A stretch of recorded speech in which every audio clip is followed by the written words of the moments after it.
Running with the bulls this morning. A couple of traders who often appear on First Business made shocking calls months ago. The market was headed for new highs, and here we are. Matt Shapiro of MWS Capital and Alan Knuckman of Trading Advantage. Congrats to you both on your calls. Now, Alan, you were saying 1,600 with the S&P 500. Here we are. Where do we go next? Well, that's $1 million question, but let's talk about how we got to 1,600. Past performance is not indicative of future results. That was strictly a technical call based on the retracement. The market had a 130-point sell-off from 1,470, and also 1,600 was a projection if we had a full V recovery back to the 2000 highs and the 2007 highs, which we've done. So now it's a matter of where we go from here, but you've got to put in perspective that even though we're making highs in price, if you adjust these prices for CPI or 3% inflation, we'd have to get to over 2,300 in the S&P, 2,100 actually in the S&P, which is 20% higher than where we are now. And Matt, you were predicting 15,000 and above for the Dow, but you have an even stronger prediction.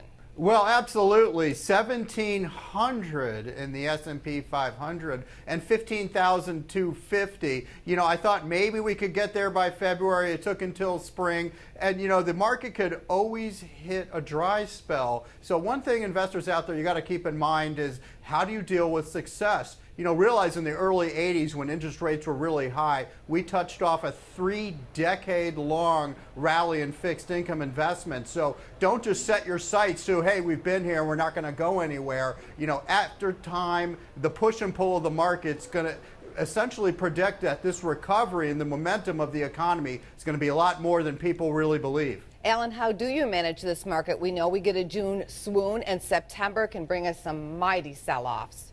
Well, I try and view the news as just that, as noise, and focus on what the markets are telling me, you know, what the tape is, you know, showing us. And we're showing nothing but strength and momentum and optimism right now.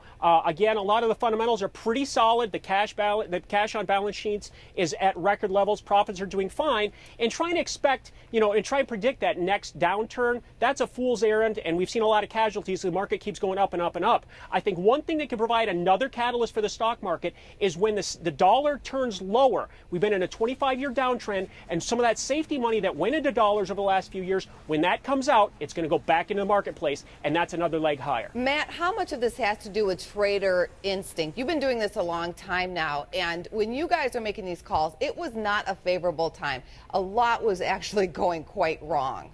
Yeah, you know, it's always easier and being more popular to be skeptical about the market, to be negative about America. You don't get as much credit for being positive and looking for the top end of the market. So, you know, keep your expectations in line here. But, you know, the market clearly is going to do much better and go much higher than people think over the next few years. It is very rare that we would take a moment to do this, so congratulations to both of you. Heavens knows the market could have gone the other way, but for now we will enjoy this moment with you. Thanks, guys. Thank you.